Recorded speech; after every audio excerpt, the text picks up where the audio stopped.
नमस्कार मित्रांनो, लपंडाव या मालिकेच्या 14 ऑक्टोबरच्या भागात आपल्याला पाहायला मिळणार आहे. शहनाई वाजतच मागे एक डोली आलेली असते आणि त्या डोलीमध्ये सखी बसून आलेली असते. सरकारला मात्र काही कळत नसतं. तर सरकार म्हणते, बघा आज तरी ती आली आहे का, आजही पत्रच आलं. तर एक जण ते डोली लगेच बाजूला सरकवून पाहतं तर त्यामध्ये सखी बसलेली असते.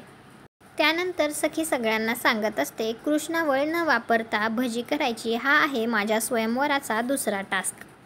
सरकार विचारते, कृष्णावळ म्हणजे काय? तर लगेच सखी म्हणते, तेच तर, त्यांचं त्यांनीच शोधायचंय आणि कोणाचीही मदत न घेता बनवायचे आहेत खमंग भजी. आता ज्या 5 जणांनी स्वयंवरामध्ये भाग घेतलेला असतो ते 5ही जण भजी बनवत असतात. त्यावेळी कान्हाच्या हातून कांदा खाली पडतो. तो सखीच्या पुढे येऊन पडतो तर कान्हा तो येऊन घेतो.